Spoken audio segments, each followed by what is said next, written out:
வணக்கம் நண்பர்களே, நான் உங்க கிச்சா பேசுறேன். பாட்டிகள் மகாத்மியம். குடியானவ பாட்டி தகனக்கிரியைக்கு அருள் புரிஞ்ச மகாபெரியவா மேல அளவு கடந்த பக்தி அந்த குடியானவ பாட்டி அம்மாக்கு. இறந்து போயிடுறா. ஆனா பாவம், அவளுடைய கடைசி பயணத்துக்கு தகனக்கிரியைக்கு கூட தேவையான பணம் இல்லை. மகாபெரியவா உதவி பண்றார். ஒரு மிக சுவாரஸ்யமான சம்பவம். அந்த சம்பவம் பத்தினதுதான் இந்த பதிவு. அந்த சம்பவம் பத்தி மேலும் நம்ம தெரிஞ்சுக்கிறதுக்கு முன்னால நம்ம சேனலை இது வரைக்கும் சப்ஸ்கிரைப் பண்ணாதவங்க கண்டிப்பா பெல் ஐகான் கிளிக் பண்ணுங்க, சப்ஸ்கிரைப் பண்ணுங்க.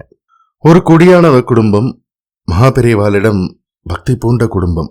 ரொம்ப செல்வ செழிப்போட இருந்த நிலை போய் மிகுந்த ஏழ்மை நிலைக்கு தள்ளப்பட்டு விட்டது. அந்த குடும்பத்தில் மகாபெரியவா மேல் அளவு கடந்த பக்தி கொண்ட பாட்டி அம்மா இறந்து விட்டாள். ஆனால் பாவம், அவளுடைய கடைசி பயணத்துக்கும் தகனக்கிரியைக்கும் கூட தேவையான பணம் இல்லை.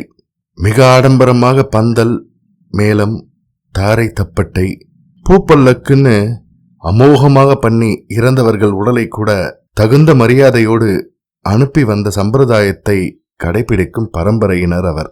பிறரிடம் கடன் கேட்பது கௌரவ குறைவு. பாவம், என்ன செய்வதென்று தெரியாமல் தவித்துக் கொண்டிருந்தனர் குடும்பத்தினர். மகாபெரியவாளிடம் அபார பக்தியுடைய குடும்பமானதால் ஸ்ரீமடத்தை சேர்ந்த 2 பாராக்காரர்கள் இந்த விஷயத்தை பற்றி ரொம்ப வருத்தப்பட்டு பரஸ்பரம் பேசிக் கொண்டிருந்தார்கள். பாவம், ரொம்ப கஷ்டப்படுறாங்கன்னு. எத்தனை செல்வாக்கா இருந்த குடும்பம், கிழவியோட பணத்தை கூட எடுக்க காசு இல்லையா. அதே சமயம் உள்ளே இருந்த மகாபெரியவா மடத்தின் கார்வாரை கூப்பிட்டார். அந்த வீட்டுக்காரரின் பெயரை சொல்லி உத்தரவு பறந்தது.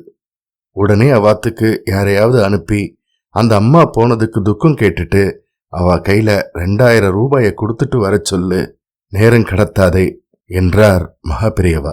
கார்வார் உடனே மகாபெரியவாளின் ஆக்ஞையை நிறைவேற்றினார். ஸ்ரீமடத்திலிருந்து 2 பேரை பணத்தோடு அனுப்பி முறையாக துக்கத்தில் பங்கேற்ற பெரியவாளின் கருணையை, அன்பை நினைத்து நினைத்து அந்த பாட்டியின் மகனுக்கு தாயார் இறந்த துக்கத்தை விட அதிகமாக கண்ணில் நீர் பெருக்கெடுத்தது. அந்த காலத்தில் 2000 ரூபாய் என்பது இப்போது 50,000 ரூபாய்க்கும் மேல் சமம். மகாபெரியவாளுக்கு பணமா முக்கியம்? பக்தர்கள் தானே முக்கியம். தன்னையே கதியாக கொண்ட பக்தர்களை கைவிடுவாரா என்ன? அதுவும் அயனான க்ஷணத்தில்.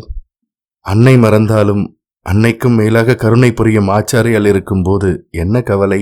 இதுல ஒரு விஷயம் நம்ம கண்டிப்பா புரிஞ்சுக்கணும். இந்த மாதிரி சூழ்நிலையில ஒரு துக்க வீட்டுக்கு போகும்போது நம்மால ஆன உதவிய கண்டிப்பா செஞ்சுட்டு வரணும்.